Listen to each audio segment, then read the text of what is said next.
The Sanskrit mantra at the end of the Heart Sutra, Gate, Gate, Paragate, Parasamgate, Bodhi, Svaha, carries profound meaning. It can be translated as gone, gone, gone beyond, gone altogether beyond. What an awakening. Svaha.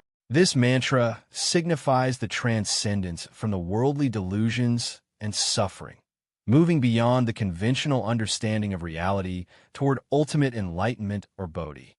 It encapsulates the journey of the Bodhisattva who has gone beyond the ordinary perception of self and phenomena, reaching the profound realization of emptiness, sunyata, and thus attaining liberation. The repetition and progression imply a gradual deepening of insight, culminating in a joyous affirmation of awakening. The concluding Svaha is a sacred utterance used as an invocation or blessing, sealing the transformative power of the mantra. Why is it that for hundreds and thousands of years, countless practitioners have recited it daily, yet few truly understand its meaning? Why did the Buddha choose to end the Heart Sutra with this Sanskrit verse? The wisdom contained within this may be far more profound than we imagine. At the break of dawn, in the lotus pond surrounded by forested hills and thorny bushes, the flowers began to bloom. The crystal-clear wooden beads shimmer with rainbow hues under the newborn sun, while the mountain mist weaves through the valleys, and distant peaks appear and disappear like a celestial realm. At the Lingshan Dharma assembly, the Buddha sat serenely on the purple gold canopy seat. Behind him, the leaves of the seven-jeweled Bodhi tree rustled gently in the wind, as if chanting the unsurpassed and wondrous Dharma. The Buddha's countenance is serene, with a white Ushnisha at the crown emitting a gentle radiance. His gaze reflects wisdom that transcends the worldly realm and boundless compassion. In the void surrounding the Buddha body, a faint golden radiance shrouded the entire Dharma assembly hall, portending the extraordinary nature of today's ceremony. 500 arhats seated in the Dharma assembly, along with numerous bodhisattvas and the fourfold assembly gathered from all directions, held their breath in focused attention, eagerly awaiting the Buddha's teaching of the wondrous Dharma. All the people wore expressions filled with a deep yearning for the Dharma, hoping today to hear the wondrous and miraculous words of the Buddha. The Bodhisattva Avalokiteshvara rose gracefully from the seat behind the curtain, walked lightly before the Buddha, and joined hands in reverence. The Blessed One taught that sentient beings are adrift in the ocean of suffering, unable to extricate themselves, like travelers lost in the darkness of night who yearn for light, yet cannot find the right path. They wish to practice the profound and subtle Dharma of Prajnaparamita, yet are often deluded by illusory appearances without a cause, like travelers trapped in dense fog, who find it difficult to comprehend the true essence of emptiness. The world-honored one, endowed with great compassion and mercy, is there a skillful means or method by which sentient beings can swiftly reach the other shore, thereby escaping suffering and attaining bliss? When Avalokiteshvara Bodhisattva spoke, everyone present felt his profound compassion for all sentient beings. The Dharma assembly was enveloped in silence, with all holding their breath, awaiting the Buddha's teachings. The Buddha's eyes were gently closed, deeply immersed in profound meditation. After a moment, he slowly opened his eyes. Well said, the Buddha's voice was gentle yet powerful. Avalokiteshvara, what you ask today is precisely to liberate sentient beings from the sea of suffering and help them overcome all hardships. Your mind's concern for all sentient beings is indeed the true reality of the Bodhisattva path. Please listen carefully, for today I will expound this subtle and rare Dharma gate to you and all sentient beings of the degenerate age. As the Buddha's words fell silent, several auspicious clouds suddenly drifted across the sky. In the emptiness above the Dharma assembly, countless points of light twinkled like stars, descending boundless radiance. The crowd looked up in astonishment, realizing that this was a sign of the celestial Dharma attempting to mutually exclude one another. The Buddha began to teach. Avalokiteshvara Bodhisattva, while practicing the profound prajnaparamita, clearly perceive that all five aggregates are empty, thus transcending all suffering.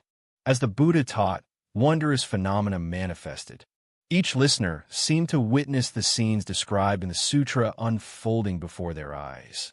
The serene and dignified figure of Avalokiteshvara Bodhisattva entering samadhi, radiating the unobstructed light of wisdom, and the joyous scene of sentient beings attaining liberation from the sea of suffering.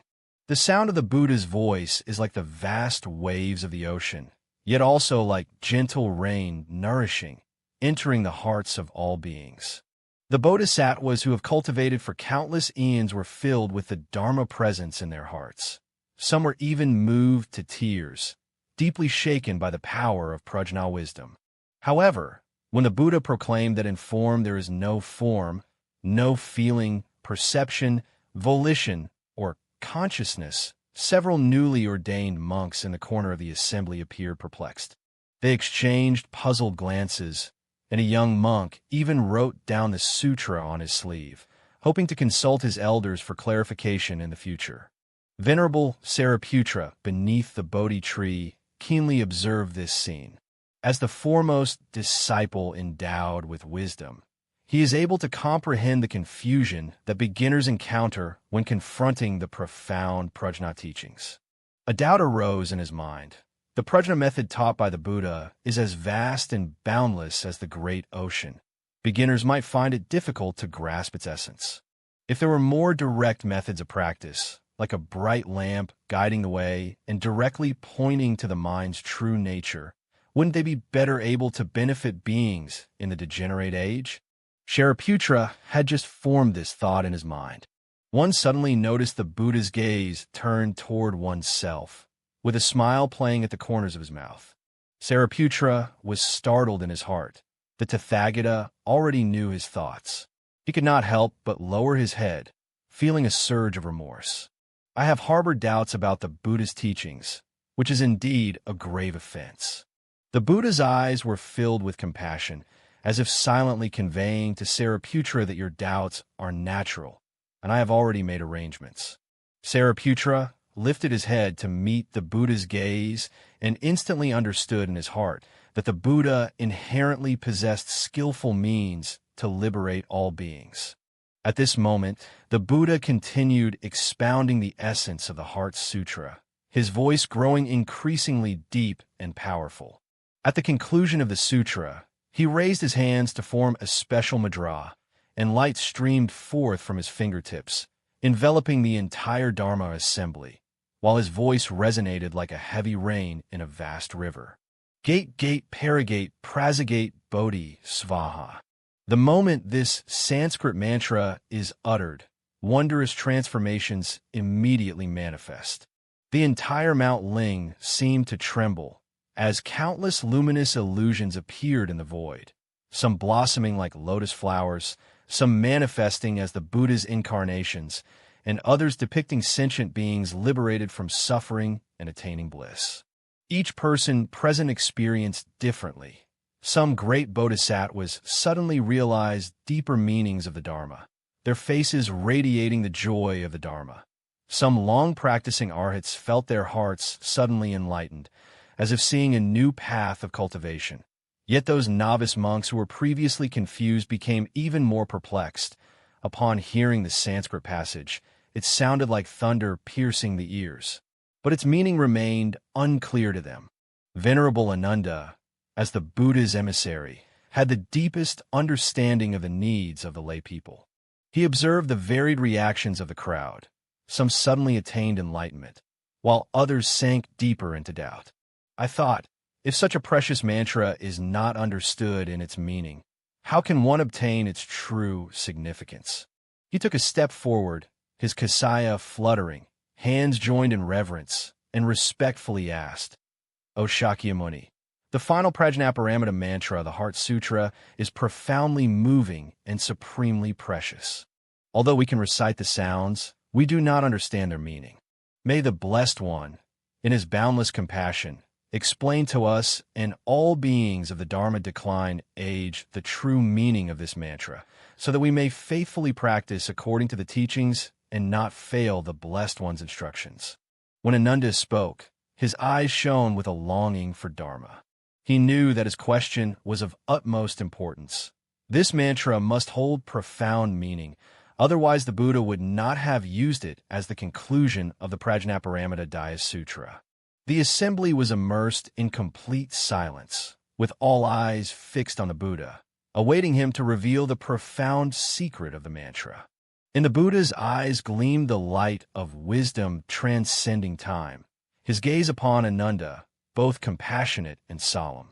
Ananda, what you asked today is of utmost importance. This mantra is different from ordinary mantras. It is the secret elixir of enlightenment attained by the Buddhas of the 3 times and must not be transmitted lightly. Generally, people can only hear its sound and recite it without understanding its meaning. If the term Jedi is translated literally into Chinese, at the moment when the Buddha was about to reveal this crucial consciousness, a sudden and resonant sound spread throughout the entire Dharma assembly. The crowd was astonished to discover that multicolored flower petals were drifting down from the sky like rain, yet when the petals landed on people, their forms could not be seen. Countless celestial beings, dragon kings, yakshas, and rakshasa-like non-human beings were faintly visible in the void, all coming to listen to the Dharma. The heavenly music, like the harmonious sounds of zither and lutes, gently resounded and echoed. The entire Vulture Peak was bathed in sacred light, and everyone felt an unprecedented atmosphere of solemnity. The Buddha smiled as he looked around, saying, "The Dharma teaching I am about to expound is the ultimate secret key, already guarded by the devas, dragons, and the 8 classes of divine beings. It is evident that the efficacy of this mantra is extraordinary and unique, directly pointing to the pure realm of Buddhahood."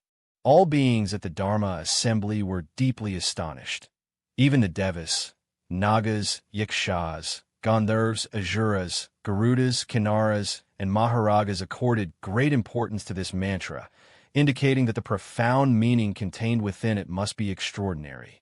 The venerable Kasyapa, who had always silently listened and was known for his reliance on ascetic practices and the support of strong precepts, could no longer contain the curiosity within his heart at this moment. His skin and hair were pure white, his countenance solemn, yet his eyes shone with an ardent zeal for seeking the Dharma. He stood up, his posture upright and firm like a green pine tree, and joined his palms together to pay homage to the Buddha. The Blessed One, as a disciple who has practiced for decades, I have never witnessed such a sublime and extraordinary vision. Since this mantra is so important and relates to the great matter of attaining Buddhahood, how should we understand and apply it in our daily practice? Could the Blessed One please translate the meaning of the Sanskrit into Chinese so that we may more easily grasp its profound essence and avoid straying from the correct path? When Kaya spoke, a resolute determination to seek the Dharma shone in his eyes, knowing this might be the Buddha's first public explanation of the true meaning of this mantra. The entire assembly was deathly silent. Everyone's hearts were stirred as they awaited the Buddha to unveil this ancient enigma. The Buddha seemed to perceive the thoughts of all beings, his gaze sweeping across each individual in the assembly, and finally encompassing the surroundings, his eyes filled with boundless compassion. In the age of Dharma decline, sentient beings possess varying capacities, with deluded thoughts incessantly arising, making liberation difficult to attain. If one does not understand the true meaning herein, even with diligent practice, it is feared that attaining Bodhi may take hundreds of thousands of kalpas, ultimately wandering outside the gate. The Buddha's voice became exceedingly solemn. Today, I make an exception to explicitly reveal the true meaning of this mantra, which is indeed to open a shortcut directly leading to Bodhi for sentient beings of the age of degeneration. May you cherish this rare opportunity and not fail to live up to the conditions of this present moment. Venerable Ananda felt his heart race. He vaguely sensed that he was about to hear a secret capable of changing the destiny of countless practitioners. The Buddha clasped his hands in the meditation mudra and solemnly declared, touching the ground is merely a phrase in Chinese. Saying go signifies letting go of attachments and moving toward liberation. Prajna, touching the ground, means reaching the other shore, transcending the sea of birth and death suffering, and arriving at the realm of awakening. Prajna, enhancing, touching the ground, signifies the collective crossing to the other shore by the public, expressing the Bodhisattva's great vow not to attain liberation alone, but to guide all sentient beings to enlightenment together. Bodhisattva signifies perfect enlightenment. Accomplishing all is a summary and blessing of the preceding cultivation journey. At the Dharma assembly, upon hearing this explanation, the assembly felt as if drinking sweet nectar, and their hearts were filled with joy. A profound and indescribable sense of emotion and awe arose in everyone's hearts, as if a long-standing burden had finally been lifted. Originally, what had always been regarded as mysterious and incomprehensible mantras are actually such straightforward and profound causes for practice.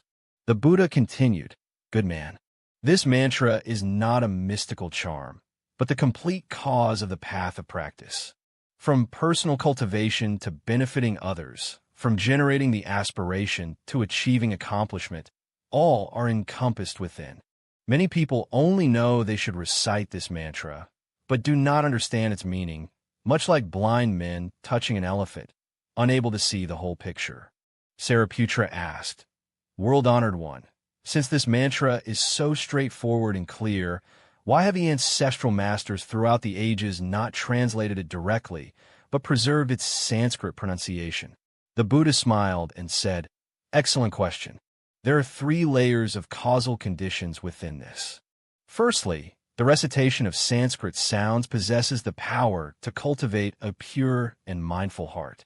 Both, retaining the original pronunciation, can connect with the heart seal of all Buddhas of the 10 directions and 3 times.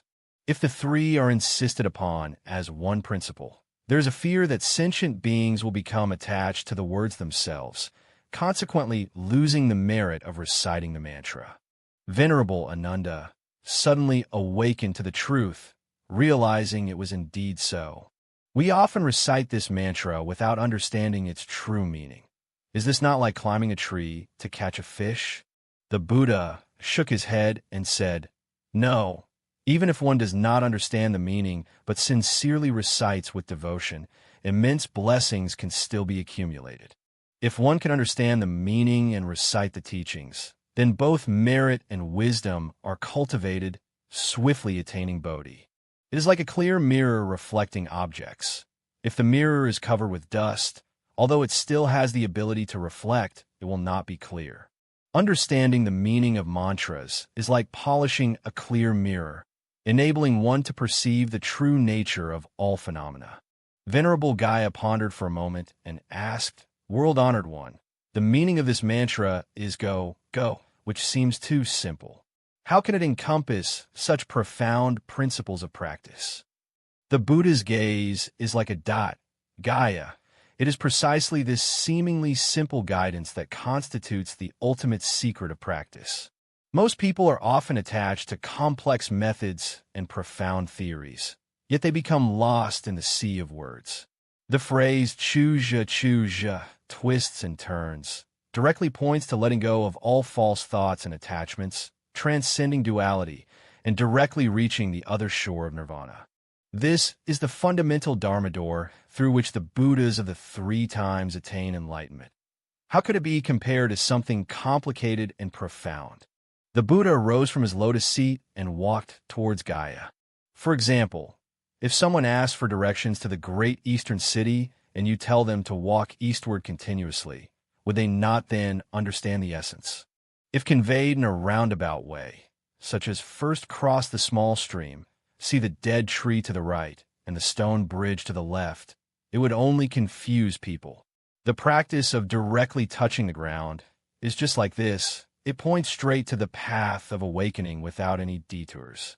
Among the assembly was a newly ordained monk who, mustering courage, asked, "Blessed One, how should I embody the spirit of this mantra in my daily practice?" The Buddha looked kindly at the monk and said, "Well said, your question is timely. In daily practice, one should embody the spirit of this mantra through 3 steps. Firstly, be grounded and mindful of awakening, absolutely letting go, without continuing with false thoughts. Both, with prajna grounded, the mind abides constantly in emptiness, unaffected by external circumstances.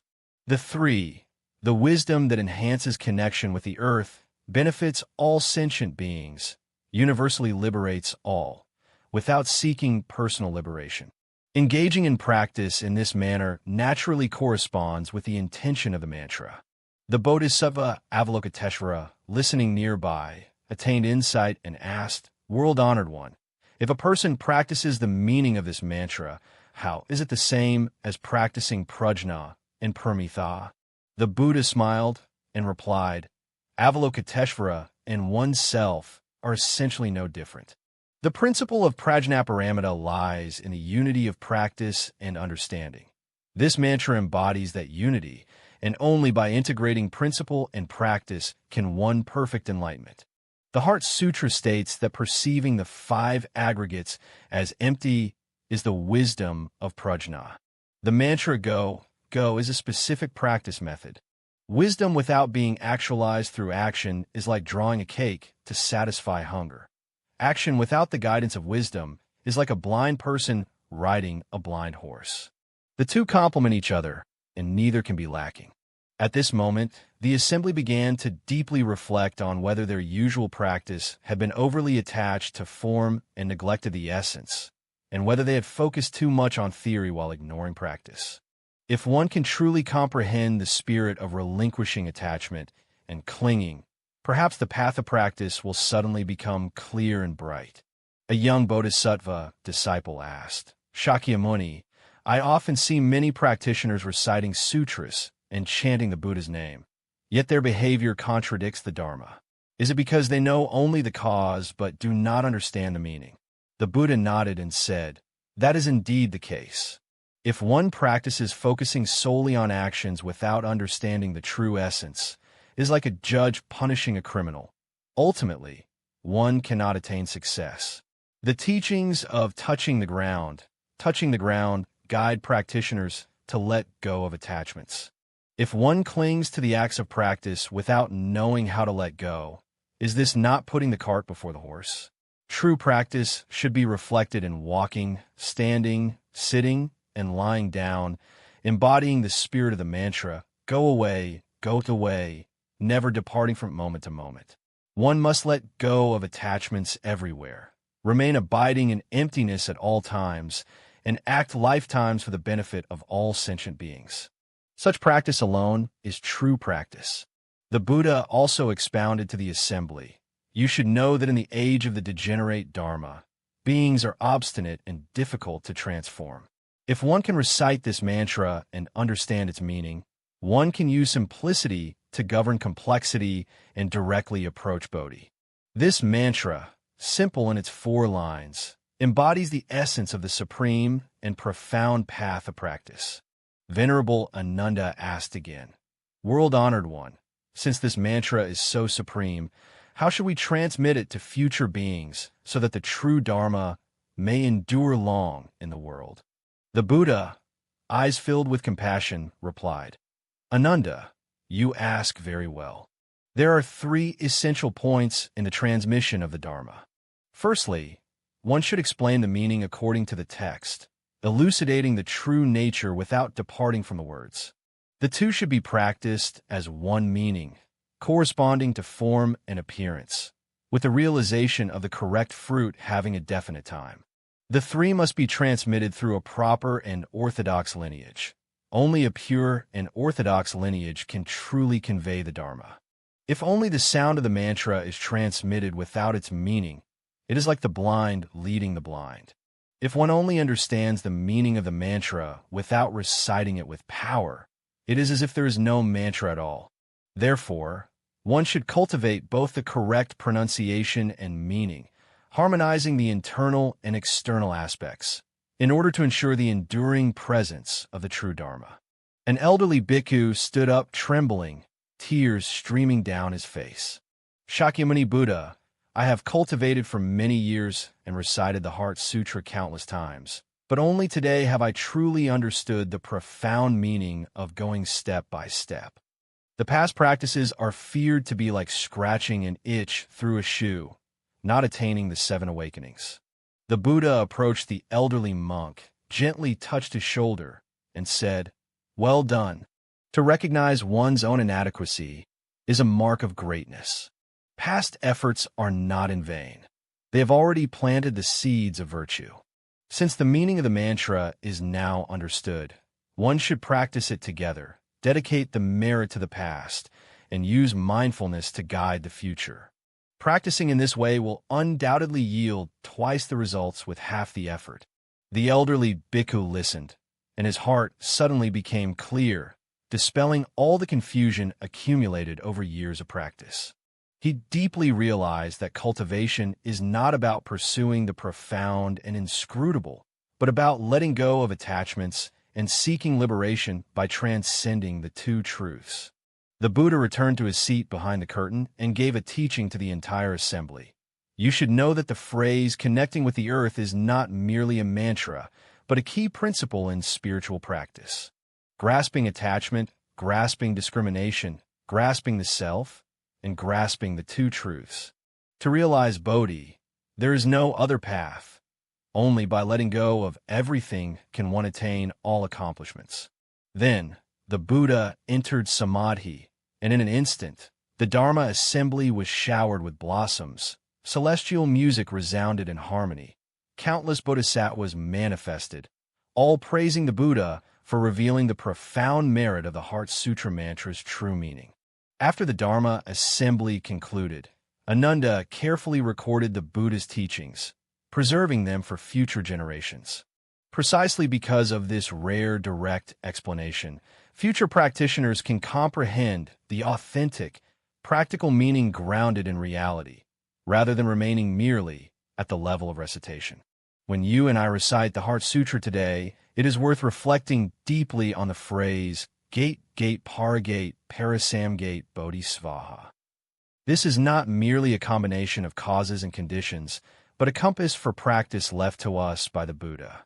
He teaches us that the essence of practice does not lie in elaborate rituals or profound theories, but in a heart capable of letting go, in the step-by-step progression toward the other shore, and the great vow to lead all sentient beings to liberation. If we only recite the sounds without understanding their meaning, how can we truly benefit? If we understand the meaning of the mantra, but do not practice according to the teachings, how can we truly attain Bodhi?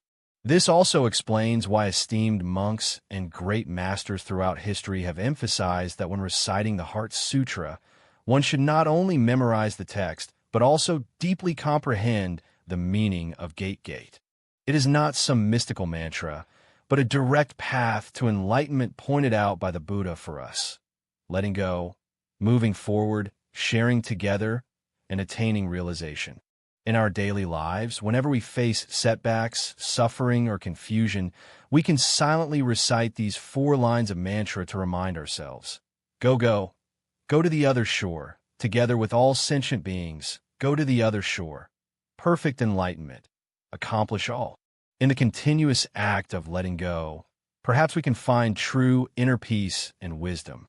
Only by understanding this can we truly grasp the essence of the Heart Sutra, avoid detours on the path of practice, and directly proceed to Bodhi. As stated in the scripture, it is the great divine mantra, the great luminous mantra, the supreme mantra, the incomparable mantra, capable of removing all suffering, true and without falsehood. The essence of this mantra lies in those seemingly simple, yet profoundly profound 4 words. Mantra Ba, Mantra Ba.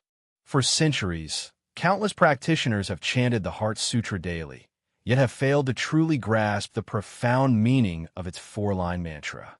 Today, As we unveil this veil, we may gain a deeper understanding of spiritual practice. Spiritual practice is not about seeking outwardly, but about letting go inwardly. It is not about adding something, but about reducing something. It is not about complicating, but about simplifying. As the Buddha said, go, go. Seemingly simple words are the fundamental Dharma practice through which Buddhas of the 3 times attain enlightenment.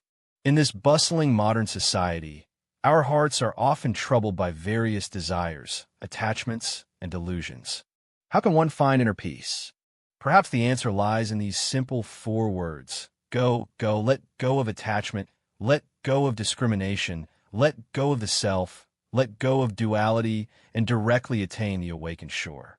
May we, while reciting the Heart Sutra, also deeply remember the true meaning of its mantra, gradually embody the spirit of letting go in our daily lives, never forgetting to relinquish attachment, step by step advancing toward the shore of enlightenment, and ultimately attain supreme Bodhi together with all sentient beings.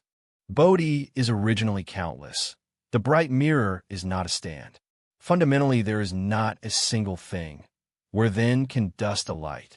All is emptiness. Only those simple 4 words guide us toward the path of liberation. Go forth, go forth. Isn't this precisely the ultimate profound meaning of the Heart Sutra?